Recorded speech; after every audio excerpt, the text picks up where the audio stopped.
Hey, you came back. That's great. You must really be bored. Well, I don't want to hold you up, so let's get right into talking about our objects, the data classes, and how we change them and how we pull data out of our data frames. As we get started here, let's talk about some basic tools that are good to develop as best practices for using R. First of all, we'll talk about working directories. You should always use a working directory. It saves a lot of hassle when you're trying to access files that you have saved. If you want to know what your working directory is, we just run the function getwd. And you can see here that I'm using my local C drive and it's stored in the intro range folder of my Google Drive. You can always view the objects that you have in the workspace using the ls command. We don't have anything in our workspace. The workspace is empty. In RStudio, this is very easy to see up in the upper right hand pane. This is the global environment. ls is going to give you a list of whatever would be up here. This will fill up as we work through the script today. You can always change your working directory. For example, in this class, you should have a thumb drive or other external storage device to which you have your R folder with script and data. And so we can set to go to that R folder in an external drive by having set WD map to E/R/. Now, we always want to use forward slashes. If you're copying a directory from the properties or the Explorer window in Windows, it's going to give you a single backslash. You either need to have those be double backslashes or forward slashes in R. If you're using a Unix-based machine like a Mac or Linux, you should have them all be forward facing anyway, and I don't think you'll have the letter. More often, when you get to using R on your own machine and you're not necessarily setting your working directory to your thumb drive for class, you can set this to a lower level folder inside your computer so that you don't have to list all of the different folders that you want it to go to. For example, in this case, I could set my working directory to be week 2 in intro range R if I wanted to cut out that other level.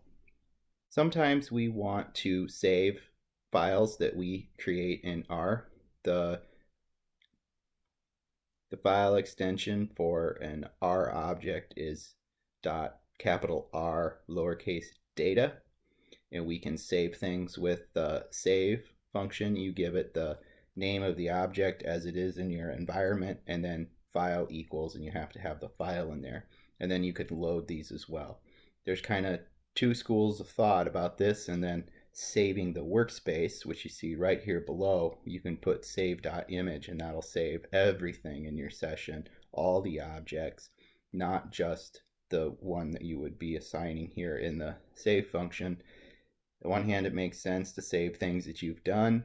On the other hand, in the interest of having reproducible code and knowing what things mean, it's a good idea to actually not save your workspace and run your code fresh every time so that you know what has been done to a certain piece of data if you have been away from your desk for a while, say, and you don't really know whether you've taken the mean of that or taken the median of that value. If you run all your script from the beginning, you know what's going on. Now I'm going to introduce you to packages.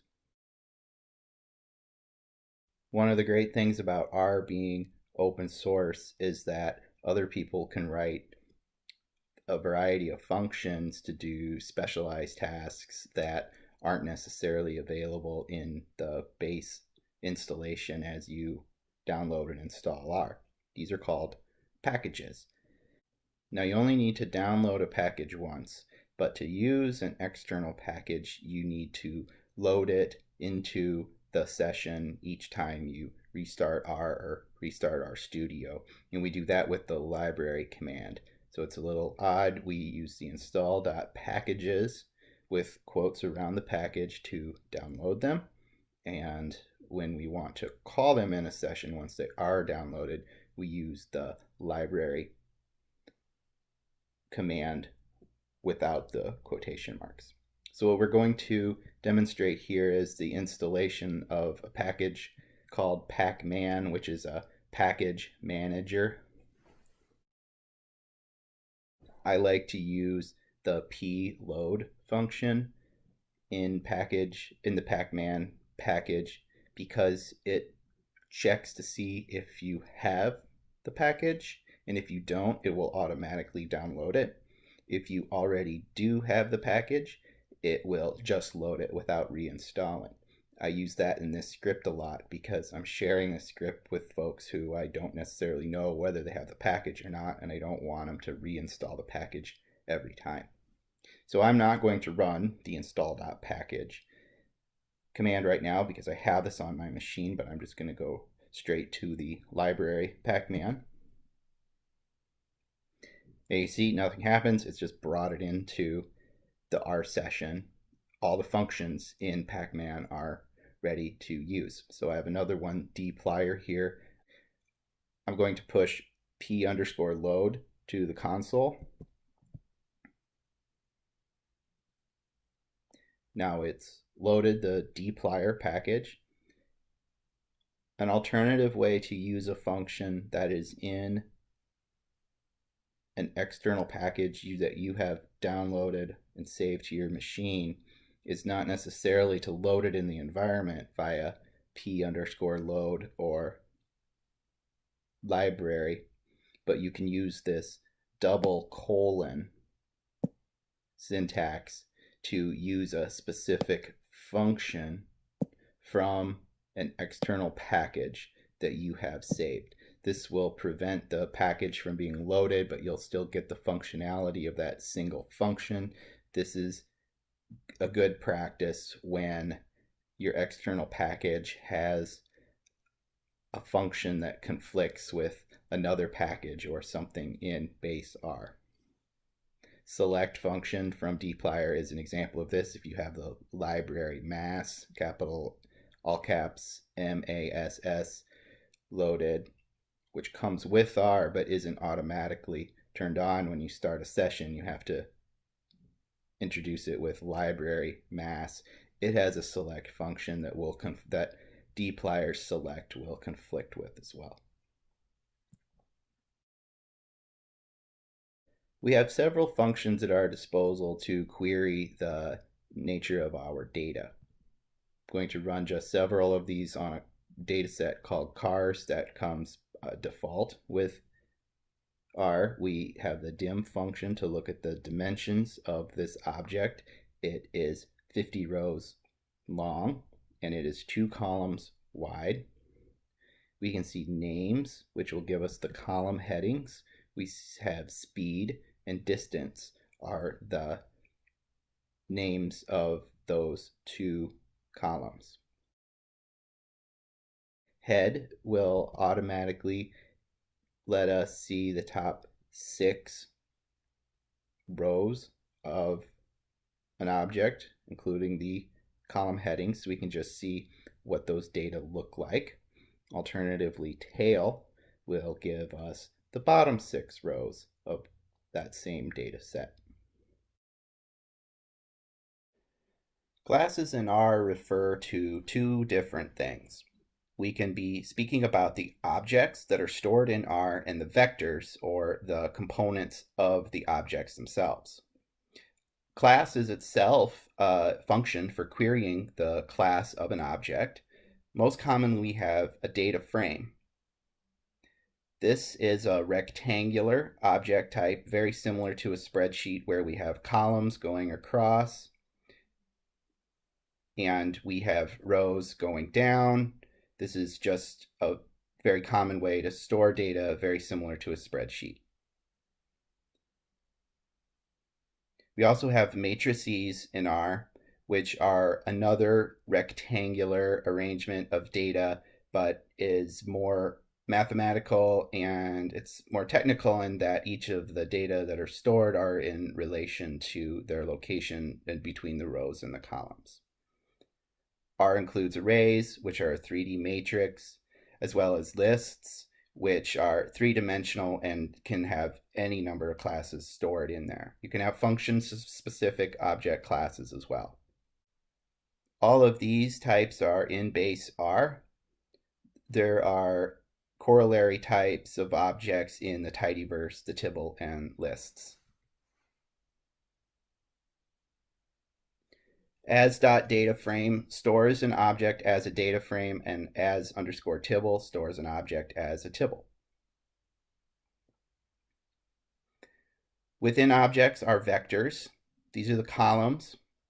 We can map to a specific column within an object using the $sign operator. Here we have the data frame mapping to a specific column, which can be of numeric class, which really just means any real number, something with a decimal point to any size or number of significant figures. These are double precision in other platforms, which is why in Tibble these are called class double.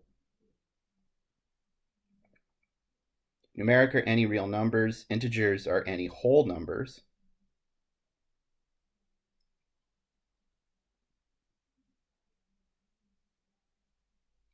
And we can have factor classes, which are simply categorical data. Factors have distinct levels. So we can think of something being low, medium, or high. Now these are actually ordered, low, medium, and high. And so we would store these as an ordered factor. Unless we specify it as an ordered factor, it will be arranged alphabetically. Finally, we can have character classes, which are just any string of text. So especially with the factors, they're not distinct levels. Any sort of character would be stored as a character vector, of any length, or any ASCII stuff. These are numbers. Numeric and integers are numbers, whereas these are any ASCII text, the factor and the character classes. These are the ones that we're going to most commonly encounter and the ones that we're going to most commonly use here. But there are other types of classes, particularly date-time classes for different vectors. Date is one specific one, and that's simply for dates, just day of the week, day of the month.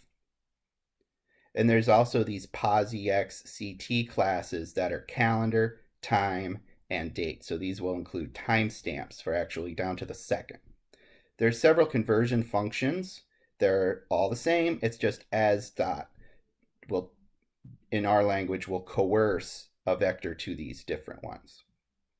There's some other date time classes as well. There's cron and zoo. These are package specific in their own packages for handling date and times. There are a lot of other package specific classes, but we'll really see that with different objects. When we run the function class on an object, it tells us what type of object this data set has been stored in R as. Here we see that it is a data frame. We can use the same class function to query the type of data stored in a specific column. So here we'll do class cars $speed, and we'll see that that column is stored as a numeric vector in that data frame called cars. A very handy function here is the str command, which stands for structure. This gives us most of the information that we got from several functions above. We see that the class is a data frame. We see the dimensions are 50 observations, 50 rows with 2 variables, 2 columns. We see the names of those columns are speed and dist. We see that they are both stored as numeric, and we get a snapshot of the top 10 entries. So all we lack here is seeing the bottom of these vectors tail. Otherwise, we have dim, names, head, class, and the other call to class to the rows for all the rows at once. This is a very useful function for looking into a data set and seeing what it is and how it is stored.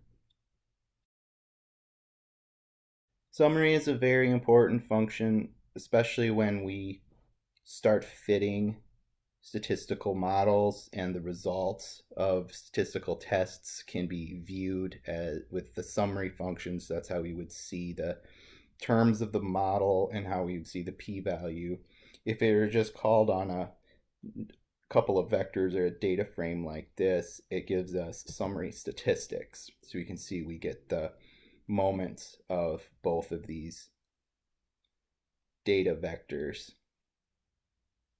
from that call to summary. If we want to look at specific columns, we see the top 6 rows of both columns when we put in head. If we do the $ to map to a specific column, we'll get a vector of the top 6 observations there. The square brackets right after an R object, no $, maps to the position of a column. It's very important to differentiate between the name of a column and the position of a column. $ speed maps to the speed column by name regardless of where it occurs, first, second, 43rd. But when we use the square brackets in a numeral, we're mapping to the first column regardless of what it's called. So if that changes with a new data set or a rearranging of this data set or a renaming of these columns, the square bracket one will always go to the first column. With the double square brackets, we can combine those two approaches, mapping to the column by number or mapping to the name. Here we can make the name that it maps to dynamic by defining another variable. So we're going to have an object called column and we're going to define it as speed. So now we see over in the top right corner there's a value stored in the global environment called column. Its current value is the character vector, the word speed. So when we put that in to this call to head in line 70, it is going to return for us the speed column, the top 6 observations of the speed column, because that is what that variable has been defined as, and the double brackets is what tells that we are mapping to a dynamic variable. This is really useful in programming if both the name and or the location of a column might change. So for example, we can write a script here. This is a silly thing where it's just going to return the name of the column heads by saying print, but we can define columns as not just one but a vector. And here we see in the upper right hand corner of RStudio we see columns. Plural is a character vector that has 2 in it. It has speed and dist. It is 2 units long. There's 2 items in this vector. So this little function is going to go 1 by 1 for I in 1 through the lengths of the columns. So it's going to start at 1. It's going to go to the length, which is 2. So I is going to tick up. Each time this for loop runs, I will tick up. It'll be 1 and then it'll be 2. So when we get in here, it's going to redefine the object column as one of the objects stored in the columns vector. The first go through this for loop, it will be I equals 1, column will equal the first value of the columns vector. As it goes through again, column will equal the second unit of the column vector. And each time it pulls that out, it's going to return the name of that column, or in this case, the top 6 items in that column. And so just as we expected, we get the top 6 observations of each of those columns returned here. So very useless script. You can see how dynamic variables are useful when programming an operation that has to run on several different values of that variable. R is very column oriented, so it automatically assumes that you mean a column number when you put a numeral in the square bracket. So above we put in cars and just the 1 in the square bracket, and that returned to us a column. We can also use that same square bracket convention to map to a row. We just have to have the comma after it. It's an XY thing. So the row is always first and the column is second. Absent the comma, it assumes that it's Y. R assumes that you want a column. So here we'll return the first row of the cars data set. We can use the colons to define a range that we would like to see. There's 1 through 3. And those numbers, that range, can be anywhere in the length of the data set. See here we're returning 3 through 5, and we can confirm that over here because each row in an R data frame is numbered. So we can see above here we have the first row, we have 1, 2, 3, and here we have rows 3, 4, 5. And then if we want to look at a single component, or like what would in a spreadsheet be a cell, we can give both of the Y and X essentially coordinates in that 2-dimensional space of the worksheet. And here we just see 16. We can confirm from above this is the fifth element, the 5th row, and the 2nd column. The value there is 16. Another data set that comes with R is the MT cars. It stands for Motor Trend Cars. This is a review of car performance data from the mid-1970s, published in Motor Trend magazine.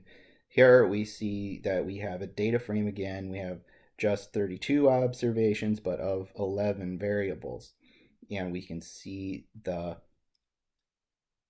name of each of those column headers going down here, and then we can see that they are stored as a numeric class.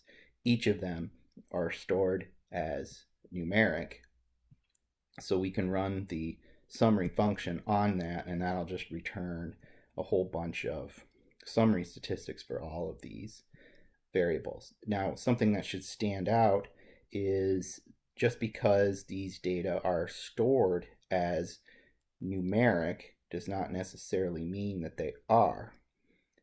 Now, something that should stand out is just because these data are stored as numeric values doesn't mean that they are actually numeric in nature. Take AM, where we see the minimum, first quartile, and the median is 0, and the third and the maximum are 1. This is a data object that is just stored as 0 or 1.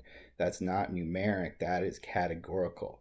And actually the same would apply for cylinder as well. We see that the minimum in the first quartile are 4, the median is 6, and the third quartile and the max are 8. So we get this mean of 6.188.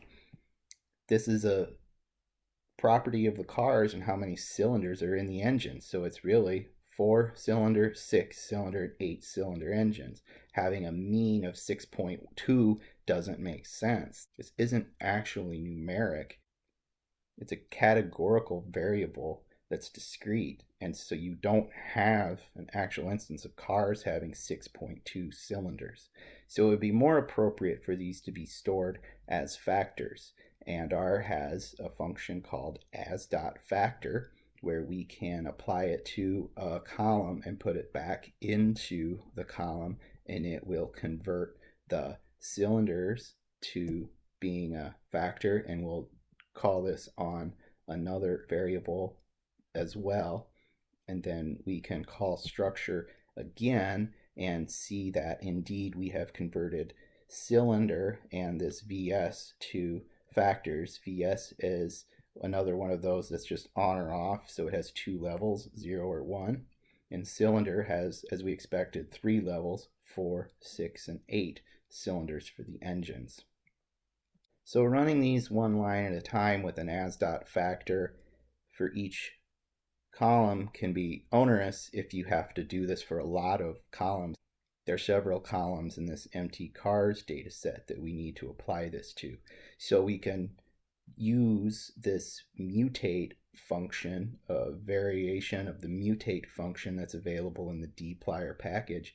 It will say mutate at. We give it the data set that we want to apply it to and a list of the variables that we want to apply a function to inside the mtcars dataset, and the function we want to apply is the as.factor. So here we're applying it to the remaining 2 variables in one call. We're going to have the number of gears in the gearbox. Again, you're not going to have 4.5 speed transmissions, and the number of carburetors in the engine. We can do that with all these variables in one call. And we can verify that by looking at the structure. Before we close, let's just look at some basic plotting using the base plot function. One thing that's interesting about it is it uses this intuitive y depends on x notation. In R, this is called formula notation, and this is very commonly used in all statistical models like linear modeling, ANOVA, and t-tests when we want to compare one side against the other. So we're going to plot miles per gallon against engine displacement, so essentially the size of the engine. We have a pretty clean basic graph where, as we might expect, the larger, more powerful engines get lower fuel economy measured in miles per gallon. We have this general negative trend.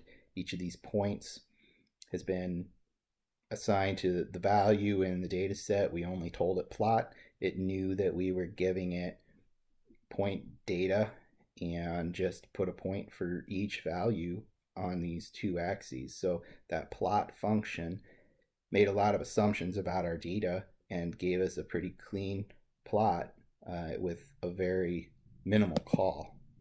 We can apply that to our AM as well. This is another variable in our data set. And now we have an issue with the default behavior of the plot function and an absolutely quintessential illustration of why it is important for data to be stored in their appropriate class, because these data are bimodal. There's only zeros, there's only ones, but they've been stored as numerals. So we can't fault R for assuming that we wanted to see a scatter plot of y by x, even though our independent variable is actually categorical. So if we want to know what that actually stands for, this is clearly not to be stored as a numeric vector. We might want to know more about this variable. We can put in $MT_cars, and we can see that this is the motor trend car road tests, and we can see that the 32 observations are on 11 numeric variables is how they're stored, and we can go down to AM and see that this is that this information relates to the transmission type. If it's 0, it's an automatic transmission, and if it's 1, it is a manual. So AM means automatic or manual. Clearly a categorical variable, so we should convert that. And also AM is not terribly intuitive. It might be nice to have this vector, both the values that are stored and the name of the column, be more intuitive and useful. I'm going to demonstrate here how to set up a dplyr pipe. Pipes are useful when you have many steps of data manipulation that you want to apply to the same data set, and you're not really all that interested in seeing the intermediary stages. So we know that we have 3 operations that we want to apply to this one column in mtcars. We want to store AM as a factor. We want to change the 0 and the 1 to what they actually mean. So we're going to make 0 be automatic. We're going to make 1 be manual using the recode function applied to the AM column.